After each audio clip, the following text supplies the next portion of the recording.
Tony Cowling was born in Singapore in 1924. He had just left his studies in Canada and was working for his father on a rubber estate in Malaya when the Japanese invaded in 1942.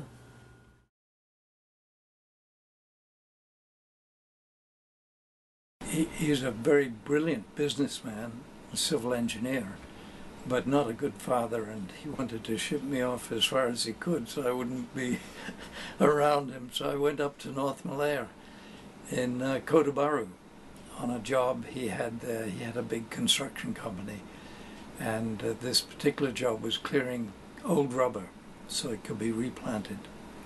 And I was up there on December the 7th when, just after midnight, the Japanese started shelling the coast, and I thought it was just thunder. I'd never heard big guns before. And the attack happened here 2 hours before they hit Pearl Harbor.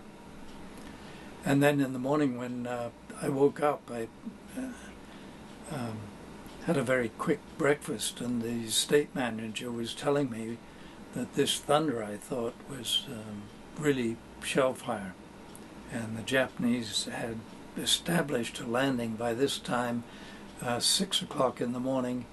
They had established a landing at Kota Bharu, and we had to get out of there right away.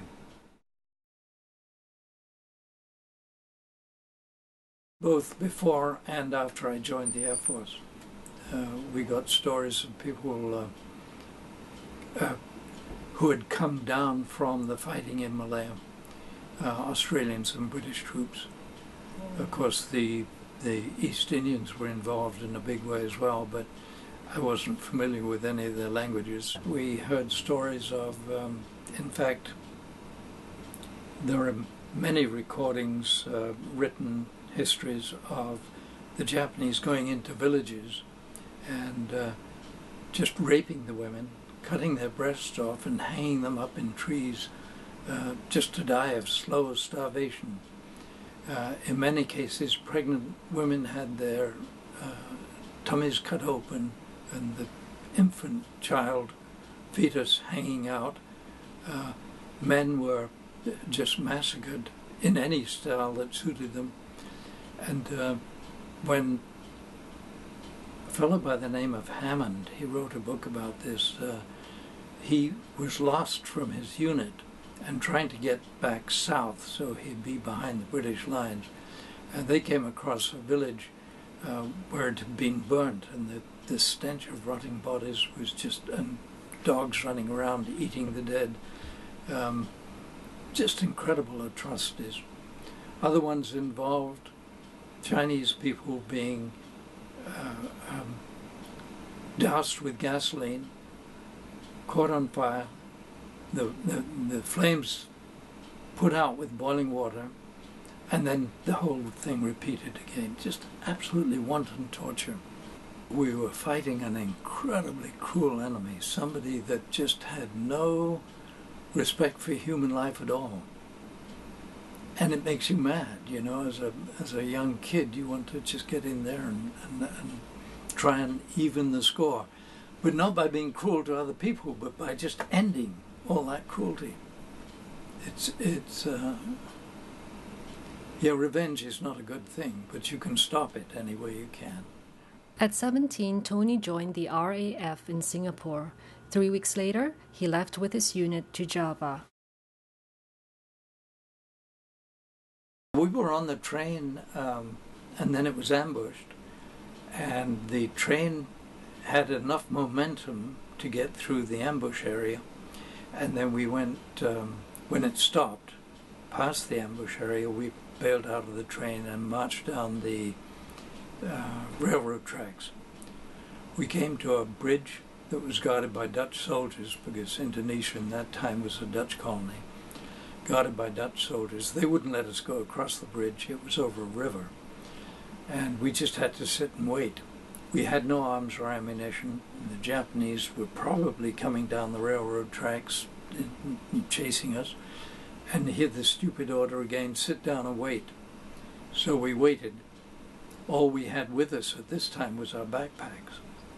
then the order came through that we could go over this bridge on a narrow pedestrian crossing one side of the railway, and but we were not allowed to take our backpacks with us, and that's all we owned in the world now was these backpacks. So we left our backpacks on the north side of the river, got on the bridge, and I was about 3/4 of the way over the bridge when a Dutchman came elbowing his way past me, going in the opposite direction. And then just a few moments after that, there was a huge explosion, and they'd blown up the bridge.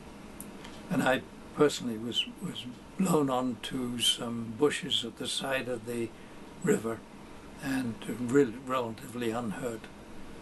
The Dutchman had sacrificed his life. He was going to take the detonators out of the explosive and save everybody on the bridge. Just another case of people not knowing what was going on, blowing a bridge up while we were on it. We spent 2 or 3 days trying to go south, but we were so inexperienced that we were walking during the daytime and sleeping at night. Sleeping at night when we really couldn't sleep because of the mosquitoes and bugs and everything in the fields. We were going through paddy fields at this time. And in the daytime we were being harassed by aircraft overhead, Japanese Zeros. And then eventually I ended up on a railroad station and was approached by a truck. A truck drove up to the station and ordered all Air Force personnel to get on the truck. We were going to a school. And on the way to the school, we stopped at a place where there was a huge pile, bigger than this room, of shoes. And we were allowed to take off our Air Force boots and put on nice, shiny shoes. So I put on these shoes, and then we went up back on the truck and to this Air Force station at Malaya. And when we got there, it was about 11:30, 11:45, the commanding officer had all the men on the Air Force station paraded down the runway, and we had to join them. And then he was just telling us that Java, or all of Indonesia, was being surrendered to the Japanese at noon that day. Here I was going to be a prisoner. I'd just given away a beautiful pair of boots, and I was in some silly little dance shoes. Anyhow, he was telling us that the surrender was coming at 12 o'clock noon. And just at that moment, a flight of 27 Japanese bombers flew straight down the runway, coming right over us. And I looked up and I could see their bomb bays open. And it was an incredibly tense moment because we didn't know. They must have been in the air at least half an hour. Did they know that Java was surrendering at noon? And we had only just that moment found out. And then if the commanding officer had time before the roar of these aircraft overwhelmed him to tell everybody to stay where they were on the runway. Very wise, because if we'd run away from the runway, then they would have thought we were going to our anti-aircraft guns and we were going to fire them, and they'd have dropped their bombs and there'd have been another massacre. As it happened, everybody stayed on the runway. We were still in formation. The Japanese flew over and no bombs were dropped, and then we were prisoners of war on this air station. And what we discovered there during the next 2 or 3 days, that there were Kitty Hawk fighters in crates on the air station waiting to be assembled. There were all kinds of aircraft there that were still in operating condition. But we were told we must not do any sabotage at all. We just had to leave them as they were. Tony spent the next 3.5 years in many slave labor camps in Japanese-occupied Dutch East Indies, now Indonesia. While I was working in the cookhouse one night, I spotted there was a small stream went through the corner of the camp, and I spotted a some kind of movement in the stream. I should mention there was a big notice posted up that anyone seen outside the barbed wire would be shot on sight, no questions asked. And this stream had the barbed wire going over it, but the stream was about 2 feet deep, and I could get under the barbed wire, and I caught this snake that I'd seen in the water. It was a beautiful snake, had a 2-inch body on it, and it was about 4 feet long. So I came back into camp very quickly and skinned this thing, and we ate some of my buddies were still too fussy to eat snake, but I think this is one of the reasons I survived. I was quick to adapt to a situation, and it was pretty obvious. We were hungry all the time. You had to eat whatever you could. We were marched up to a top of a little hill, and facing us was another little hill, and we called these 2 hills the Camel's Humps. And we were absolutely staggered. There were only 600 men fit to go on this work party, and 300 of us were given little hammers and household chisels. And we sat down on the top of this hill and chipped away. It's a coral hill, so we scraped the scrub grass off the top, chipped away the coral, and then the other 300 men in the party had little wicker baskets. They were just things you could hold like this, maybe 20, 30 pounds. And they'd put the chippings of the coral into their baskets, walk into the valley, empty their basket, and come back again. And the scheme was to cut the top of 2 hills, fill up the valley, and make an airstrip. 2,000 men. There were so many sick men that they realized after we'd been doing this for some months, they realized they'd never make an airstrip. We had 300 deaths in the first 3 months. And the sickness was so great that they finally realized they just wouldn't make any headway at all. So the bombs we'd unloaded in Ambon, 50-pound bombs, they brought those in, and we dug slit trenches and buried these bombs, and the Japanese would fuse them. And we'd run like hell into the long grass, and they'd blow up, and then we'd scrape all the scrapings in. And then with the sickness going on in the camp, they realized even this wouldn't work. So they brought in tractors. And one of the tractors they brought in was one of my dad's tractors from Singapore. And eventually they brought in steamrollers, and we built an airstrip. It took 18 months, but we built an airstrip. When they had lit the fuses for these bombs, and we had dispersed into the long grass on one side. At this stage, they had brought on a few steamrollers, and they had stacks of cordwood by the side of the runway. And while we were hiding there, behind the cordwood, an Indonesian man was coming up towards me running. He was running up, and he was shouting, "The ships are coming, the ships are coming." So God, to us this was savior, you know. The Americans were steaming up the strait between Ceram and HARUKU. So I signaled to him and said, "Come over here and we'll hide behind this cordwood stack." And unknown to me, there was a Japanese on the other side.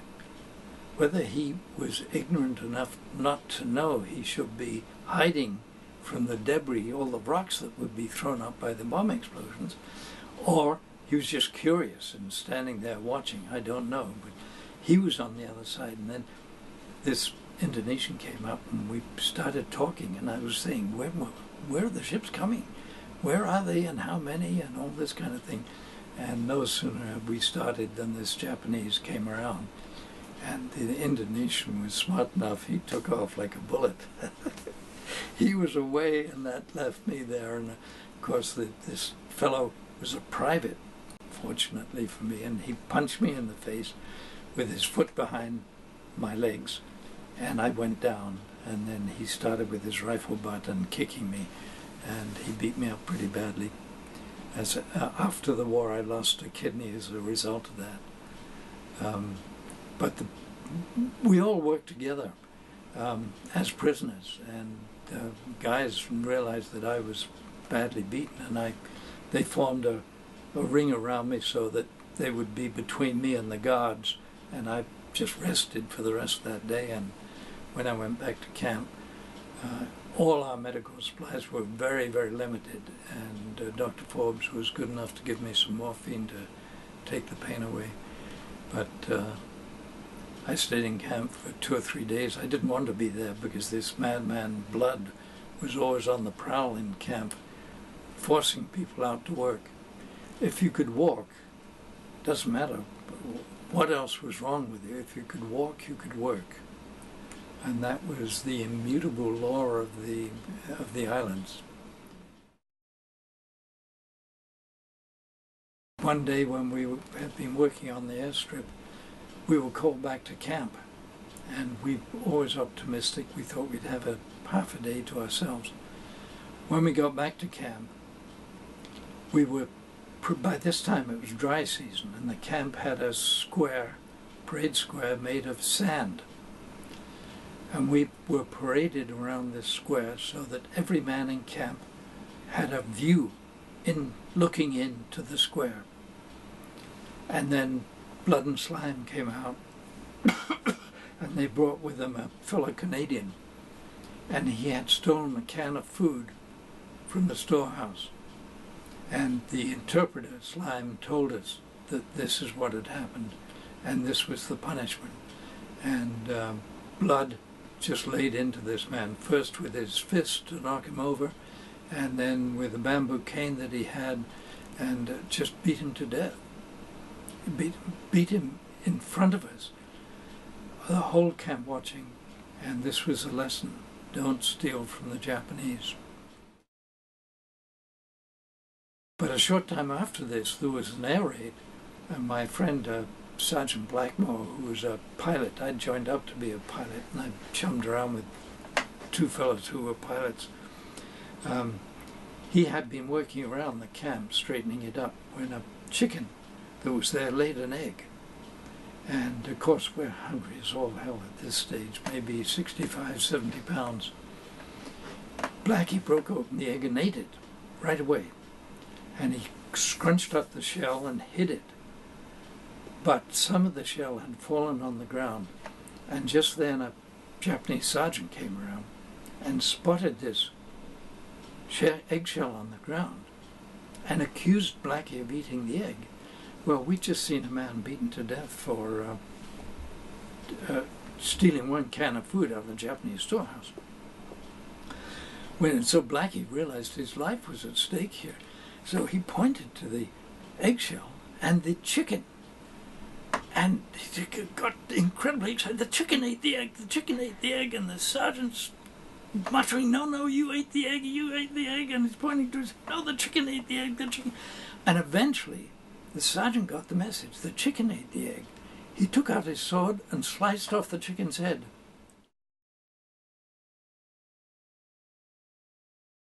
In Ambon, when we went into camp there, we had to take out the dead bodies of Indonesians before we could, and they defecated and ruined. There was such a helpless group. There'd been kids that were taken off the street. Anyone between the ages of about 16, 17 and 60 or so were just put onto trucks and taken away as slave labor. Thousands of them went, literally thousands, went on to the Burma Railroad. And we saw them in most of the places we were, Ambon and other camps. We saw these native laborers. They were just, we had an organization and we had doctors with us. These poor devils had nothing. The 20 men taken off the street and put into a camp, they didn't even know each other. So they had nothing. They had no way of helping each other or looking after each other. And the Japanese went in there under the heading of Asia for the Asiatics and the co-prosperity sphere. The Indonesians changed it after about 6 months to the co-poverty sphere. The whole country was looted of everything.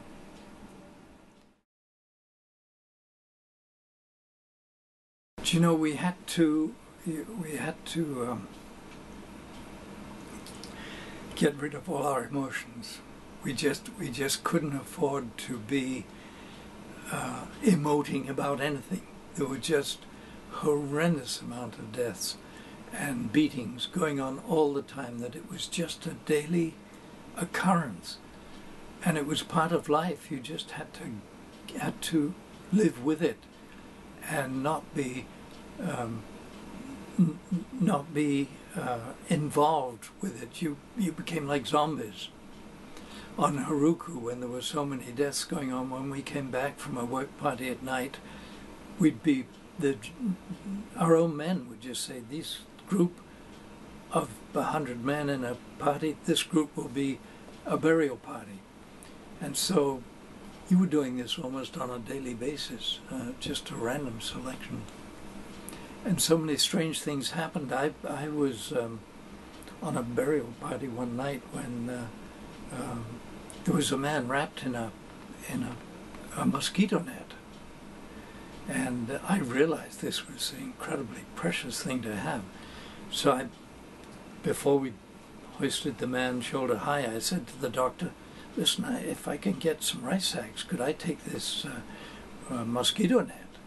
And he said, yeah, sure. It didn't matter really what a man was buried in. We were living in such crude conditions. So I managed to get some rice sacks and put the body in the rice sacks and took the mosquito net for myself. And after we'd buried this group of people, I took the mosquito net down to the stream and just washed it out. And I was very privileged then to have a mosquito net. On HARUKU, there wasn't much malaria.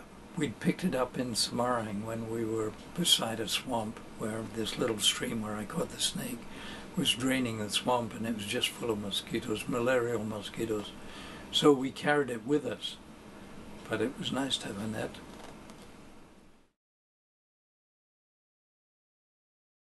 The hardest thing to get over, to get back to normal, was emotion. Because the physical, I was amazed. I was looking at some pictures of myself with the kids on the beach down here in Spanish Banks in the 70s. And in the swimsuit, I was still pretty scrawny. Then mental, when I got home to England, I couldn't remember anything for more than 2 or 3 minutes. I had to take a memory course. And then emotion came back many, many, many years after that, where you really have a feeling for the whole of humanity, not just your close friends.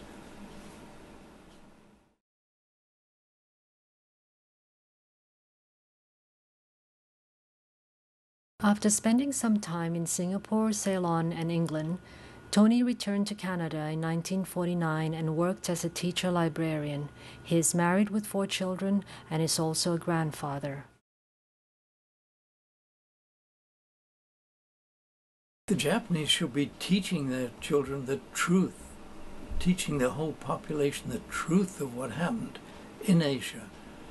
I was talking to a very attractive Japanese girl who bought my book some months ago, and she told me that throughout the whole of her education, she was in her early 20s,